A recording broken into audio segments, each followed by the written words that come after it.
Hello guys, Radhe Radhe, जय श्री कृष्णा। कैसे हो आप लोग? उम्मीद करती हूँ आप सब लोग अच्छे होंगे। मैं भी एकदम अच्छी हूँ। तो अभी सुबह सुबह का टाइम है और बच्चों के स्कूल खुल चुके हैं बहुत लंबे टाइम के बाद में। कई बच्चों की 25 दिन की छुट्टियां हुई थी, उसके बाद में बच्चों के स्कूल फिर से खुले हैं।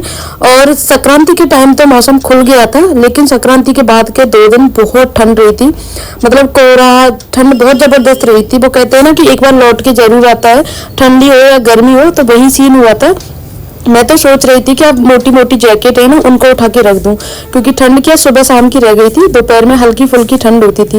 लेकिन भाई संक्रांति से नेक्स्ट डे से जो ठंड होना स्टार्ट हुई है ना हमारे यहाँ गोवर्धन में, मतलब जो पहली वाली जो ठंड थी ना, उसके मुकाबले की ठंड थी, बहुत जबरदस्त वाली। तो मैंने वापस से सारे कपड़े उन्हें निकाल लिए थे, जो मोटी मोटी जैकेट रख दी थी ना वो भी। तो अभी सुबह सुबह का टाइम है और मैं अपना पूजा वगैरह करके आ चुकी हूँ। मुझे बच्चों को लंच बनाना है, तो बच्चों ने बोला था मम्मा आज पास्ता बनाना खाने में। तो बच्चों को नाश्ता बनाना है, मुझे पास्ता बनाना है नाश्ते में, और फिर हम लोगों के लिए अलग नाश्ता बनाऊंगी, बच्चों के लिए लंच अलग बनाऊंगी और हम लोगों का लंच अलग बनाऊंगी। तो इस तरीके से क्या होता है कि बच्चे कई बार हमारी बनाई हुई चीज़ें नहीं खाते, मतलब जो हम खाते हैं ना वो चीज़ें नहीं खा पाते हैं। तो फिर मैंने सोचा चलो आज बच्चों बहुत टाइम से बोल रहे हैं, आज उनके लिए पास्ता बना देती हूँ, दोनों खुश हो जाएंगे और खा के भी जाएंगे। लंच में उनके लिए गाजर आलू की सब्जी बना दूंगी, तो उनका लंच का काम हो जाएगा। दोपहर में आकर फ्रूट्स वगैरह खाते हैं, खाना खाते नहीं है इसीलिए। तो अभी ये कपड़े जो थे ना सुबह ही धुल गए थे, और धुलने के बाद में मैं क्या करती हूँ, उनको कुर्सी पर रख देती हूँ या फिर बेड के एक कोने में रख देती हूँ। जैसे मुझे टाइम मिलता है तो मैं सुखा देती हूँ। लेकिन आज थोड़ा सा मौसम ऐसा लग रहा है कि शायद धूप निकले ना निकले, लेकिन जो कपड़े धुल चुके हैं उनको तो सुखाना जरूरी है, तो बस इसीलिए मैंने उन कपड़ों को सुखा दिया है। जब धूप निकलेगी तो एक दो बार और पलट दूंगी, जिससे जल्दी सूख जाएंगे।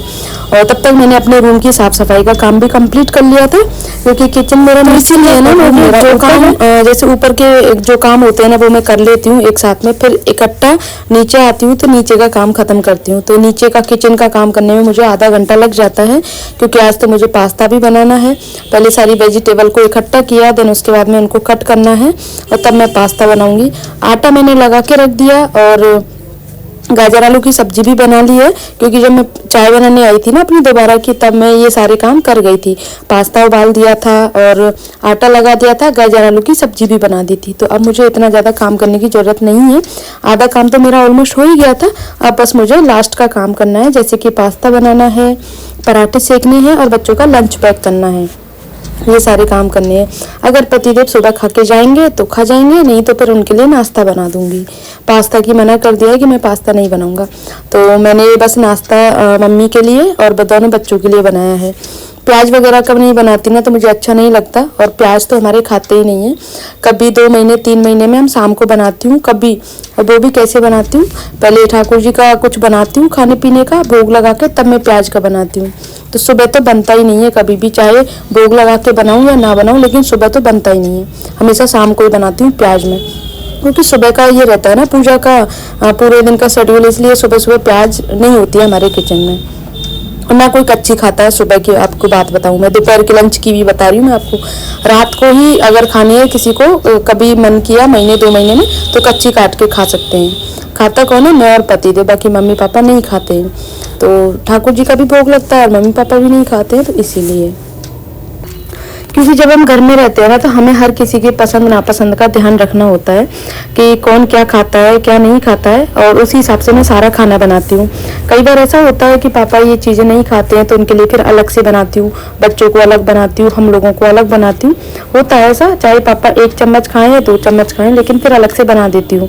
क्योंकि कई बार होता है पापा कई बार तो खा लेते हैं जो हम बनाते हैं, वही कई बार नहीं खाते हैं, तो फिर अर्जेंट बनाना होता है, इसीलिए मैं पहले ही बना देती हूँ। जैसे कि इडली सांभर नहीं खाते पापा, कभी कभी खा लेते हैं, और पाव भाजी नहीं खाते, कभी कभी खा लेते हैं। तो अभी लास्ट टाइम मैंने पाव भाजी बनाई थी ना, तो पापा के लिए मटर की सब्जी बनाई थी, पापा ने नहीं खाई थी मटर की सब्जी, पाव भाजी से ही खाना खा लिया था, मतलब पेट भर गया था, पराठे भी नहीं खाए थे। तो लेकिन कभी मूड होता है पापा का तो फिर पराठे सब्जी चाहिए, इसीलिए मैं पहले बना के रखती हूँ ये सारी चीज़ें। तो यहाँ पे मैंने ये सारी चीज़ें फ्राई कर ली हैं, अब बस पास्ता ऐड करना बाकी है, तब तक मैं पराठे सेक लेती हूँ। तो ऊपर जाऊँगी ना तो बच्चों का नाश्ता लेके जाऊँगी, बच्चों को अपने हाथों से खाना खिला दूंगी और जो बाकी काम रह गया है वो भी फिनिश कर लूँगी साथ में ही। क्योंकि आज हो सकता है मैं अपनी बहन से मिलने के लिए जाऊं। मेरी बहन आने वाली है गोवर्धन श्रीनाथ जी के मंदिर में, उसका फ़ोन भी आया था। अब देखती हूँ टाइम मिला तो मैं चले जाऊंगी उससे मिलने सुबह सुबह। एक तो सुबह सुबह क्या होता है ना, बच्चों का स्कूल रहता है, फिर पतिदेव की शॉप रहती है, फिर घर के काम होते हैं, तो उस चक्कर में शायद पॉसिबल नहीं होगा मेरा जाना, लेकिन फिर भी देखती हूँ। और अगर कोई साथ में होता तो मैं ऑटो से भी चली जाती, लेकिन अकेले जाने में थोड़ा मुझे अभी अनकंफर्टेबल लगता है। अपनी बताऊँ, मैं कभी अकेले नहीं जाती हूँ। पैदल वगैरह यहीं पास में तो चली जाती हूँ, लेकिन श्रीनाथ जी का मंदिर थोड़ा सा यहाँ से जतीपुरा में है, यानी कि होगा यहाँ से तीन चार पाँच किलोमीटर तो होगा। तो पतिदेव को टाइम नहीं है, क्योंकि बच्चों को स्कूल भेजना है, दोनों का अलग अलग स्कूल है। उसके बाद में फिर दुकान भी जाना है, क्योंकि भैया नहीं है, मतलब जेठ जी है ना, वो नहीं है, बाहर घूमने गए हुए हैं 3-4 दिन से। तो उस वाली शॉप पर भी बैठना ज़रूरी है, इस वाली शॉप पर भी बैठना ज़रूरी है, तो इसीलिए सारी चीज़ें नहीं हो पाती हैं। अब फुल बिजी रहते हैं। और मैं बताऊँ आप लोगों को, मुझे पति तो यही बोलते हैं, तुझे जहाँ जाना है ना वहाँ तू चली जाया कर, लेकिन मेरे भरोसे मत रहा कर। और ये बात सही भी है, उनको सच में टाइम नहीं मिलता है। जितना मिलता है वो मेरे साथ में घूम फिरने चले जाते हैं, लेकिन इतना ज़्यादा मैं अगर कहूँ डेली घूमने का फिरने का, वो पॉसिबल नहीं होता है।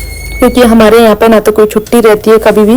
पहले वेडनेसडे की छुट्टी रहती थी दुकान वालों की, लेकिन अब जब से कोरोना आया है ना, जब से वेडनेसडे भी बंद कर दिया है फुल टाइम। ना कोई डेट, वो मतलब 1 तारीख की 31 तारीख की छुट्टियाँ रहती हैं बहुत जगह, हमारे यहाँ नहीं रहती। हमारे यहाँ पूरी साल भर दुकान खुलती हैं। कई बार तो ऐसा लगता है ना कि यार एक छुट्टी तो होनी चाहिए ना, 1 महीने में एक छुट्टी तो मिलनी ही चाहिए दुकान वालों को, क्योंकि हर किसी का मन होता है घूमने फिरने का, हर किसी का ये होता है। क्योंकि बिजनेसमैन ये होता है ना, बंधन की जिंदगी होती है पूरी तरह से। तो पैसा सबको दिखता है, लेकिन जो स्ट्रगल होता है, वो चीज़ें बहुत ज़्यादा होती हैं बिजनेस में। लेकिन कोई नहीं, जो चीज़ें होती हैं वो तो होती हैं। फिलहाल पास्ता बनाती हूँ, तो यहाँ पे मैंने सारी वेजिटेबल वगैरह, ग्रीन चटनी और सॉस, विनेगर, सारी चीज़ें मैंने ऑलरेडी ऐड कर दी हैं इसमें। ग्रीन चटनी मैं घर की बनाती हूँ, क्योंकि मैंने ना एक वीडियो देखा था जिसमें हरी चटनी जो है ना, जो पैकेट वाली आती है, वो हरी धनिया पालक वगैरह की यूं ही गट्ठर जैसे खेतों से आते हैं ना, उनको सीधा ही काट के सीधा मशीन में डाल के यूं ही चटनी बन रही थी।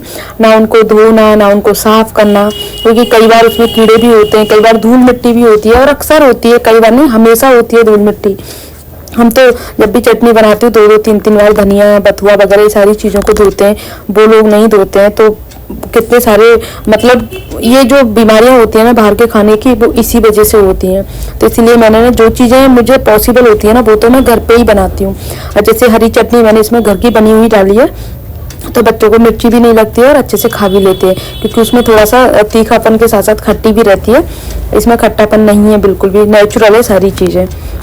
तो अब मैं इनका लंच पैक कर देती हूँ दोनों बच्चों का, और उसके बाद में फिर चलेंगे ऊपर। गाइस, और स्वरा ने बोला है मम्मा आज मुझे अपना लंच बॉक्स खुद पैक करना है, क्योंकि उसका वाटर बॉटल है, लंच बॉक्स है, दोनों ही न्यू है, तो इसीलिए कह रही है मम्मा मैं खुद पैक करूंगी। तो मैंने बोला चलो ठीक है। जैसे मैं हाथ में लेके बैठी थी वैसे बोल रही थी नहीं मम्मा मुझे पैक करना है। तो फिर मैंने ये गीला था, थोड़ा सा इसको सूखे कपड़े से साफ कर दिया, अब वो खुद से लगाएगी।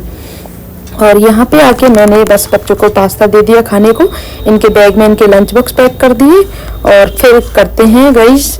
स्वरा तो तैयार हो चुकी है, बस हर्षित को तैयार करना बाकी, क्योंकि हर्षित का स्कूल देरी से है और इसकी आदत होती है कि लास्ट तक बैठे रहने का, और प्रॉपर तरीके से नहा के आता है गाइस, मतलब पेस्ट करना, नहाना धोना सब कुछ बहुत अच्छे से, मतलब लेट तक करता रहता है। ऐसा नहीं है गया पेस्ट किया, नहीं, बहुत टाइम तक पेस्ट करता रहता है। एक तरह से ये आदत मुझे अच्छी भी लगती है, लेकिन पूरा गीला हो जाता है उस चक्कर में, इसीलिए। और मैं कहती हूँ तो बोलता है मम्मा मैं बड़ा हो गया हूँ, लेकिन ठीक है, धीरे धीरे सारी चीज़ें बच्चे गलतियों से सीखते हैं, तो खुद से करते हैं सारी चीज़ों को तो अच्छा लगता है। तो साथ में एक क्लीनिंग वगैरह भी कर लेती हूँ, वैसे तो मैंने कर ली थी, लेकिन फिर भी थोड़ा बहुत कर लूँ। और कपड़े वगैरह सारे सूख चुके हैं, झाड़ू मैंने ऑलरेडी लगा दी थी। अब बच्चों ने खाना खाया है, नाश्ता किया है, तो बस थोड़ी बहुत गंदगी और हुई है, तो झाड़ू लगा के फिर पोछा लगा दूंगी, और इस तरह से मेरा पूरा काम हो जाएगा सुबह के टाइम का फिनिश बिल्कुल। और उसके बाद मुझे अपने बालों को भी देखना है, क्योंकि बाल मैंने जब से धोए हैं ना तब से ऐसे ही क्लेचर लगा हुआ है, मैंने बालों को खोला ही नहीं है, तो इनको खोल के सुलझाना है। देन उसके बाद में फिर देखते हैं बाहर का मौसम कैसा हो रखा है। अगर अच्छा रहा तो थोड़ी देर धूप में बैठ जाऊंगी, और ठंडा रहा तो बस अपने कंबल में आराम से बैठ जाऊंगी। तो गाइस धूप निकल के आ रहा तो कितना अच्छा लगता है। और मैं बैठी हूँ इस जगह पे जहाँ मेरे सीधे रूम में धूप आती है। ये देखो मेरे रूम में ना यहाँ तक धूप आ रही है अभी, ये देखो और जैसे जैसे टाइम बढ़ता जाएगा ना वैसे वैसे धूप वहाँ तक उस दीवार तक पहुँच जाती है।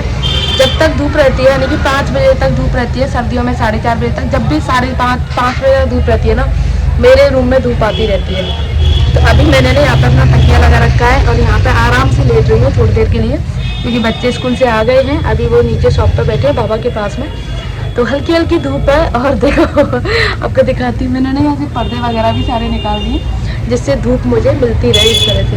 इतना अच्छा लगता है ना, लेकिन ज़्यादा तेज धूप होती है ना वो सहन नहीं होती है। ये हल्की हल्की धूप है, जब भी धूप खाने का मन होता है ऐसे हो जाती हूँ, जब ना खाने का मन हो ऐसे हो जाती हूँ। तो ये चीज़ है। और मैं अगर विंडो वगैरह भी खोल लूँ ना, ये वाली जो विंडो है मेरी, ये जो पर्दे लग रहे हैं ये वाली विंडो, तो मेरे बेड पे धूप आ जाती है, क्योंकि सूरज जी सामने से ही है ना, तो इधर की तरफ ही आती है, तो मेरे बेड पे धूप आ जाती है। तो आराम से, पर अच्छा नहीं लगता है ना विंडो वगैरह खोल के रखूँ, क्योंकि सब लोग अपनी छतों पर रहते हैं, इसीलिए अपनी विंडो बंद रखती हूँ। हाँ, गेट का ये रहता है क्योंकि बेड थोड़ा सा ऊंचा है तो अच्छा नहीं लगता, सब लोग देखते हैं, हूँ तो मैं बहू और लेकिन हाँ यहाँ पे लेट जाती हूँ ना। देखो गाइस, मेरी नज़र लग गई, धूप चली गई। जब से अच्छी खासी धूप आ रही थी और एकदम से धूप गई और ठंड होना स्टार्ट हो गई है, 3 बज गए।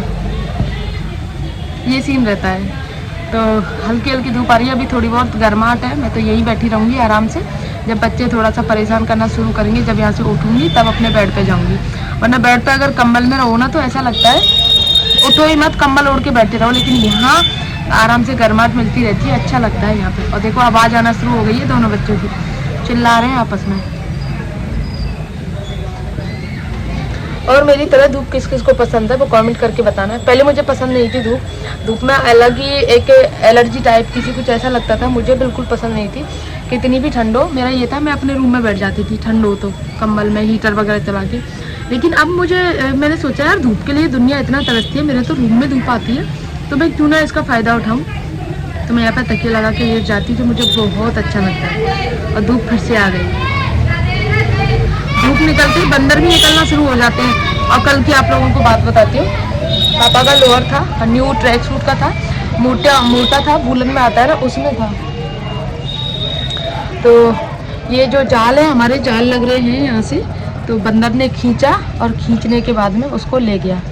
लेकिन वो जो कमर वाला हिस्सा रहता है ना, वो थोड़ा सा मोटा रहता है, तो वहाँ से छोड़ गया बंदर उसको, लेकिन उसमें लगा गया मोटा वाला कट। अब सारे कपड़े में मम्मी के नीचे दे आई, सिर्फ वही रह गया है। मम्मी ने बोला था पापा का लोअर नहीं आया, तो मैंने बोला वो सूखा नहीं है। अब मैं सोच रही हूँ उसका क्या करूँ, क्योंकि मैं खुद सोच रही हूँ मैं उसकी खुद वो कर दूँ, रफू कर दूँ, क्योंकि बिल्कुल इस पैर पे आ रहा है, वो बिल्कुल एकदम इस वाले पैर पे सामने से आ रहा है। अगर थोड़ा सा नीचे से कहीं भी कमर वगैरह को होता तो दब जाता, लेकिन सामने पैर पे दिखेगा। और बाहर अगर रफू करवाऊंगी तो उसका पता चल जाएगा। अभी कंफ्यूजन में हूँ, तो मैंने पतिदेव को बोला था, तो बोल रहे थे ऐसा कर तू ही रफू कर दे और पापा को बोल देना बंदर ने खींच लिया, कुछ नहीं बोलेंगे। पापा का नेकर भी फाड़ दिया था, उसको मैंने सिल दिया। आजकल जैसे धूप निकलती है ना, बंदर बहुत परेशान करते हैं गाइस। तो ये चीज़ है। और आज के ब्लॉग को यहीं पर एंड करती हूँ। आई होप आप लोगों को अच्छा लगा होगा। अच्छा लगे प्लीज़ वीडियो को लाइक करना, शेयर करना, कमेंट करना। मिलते हैं नेक्स्ट ब्लॉग में, तब तक के लिए बाय।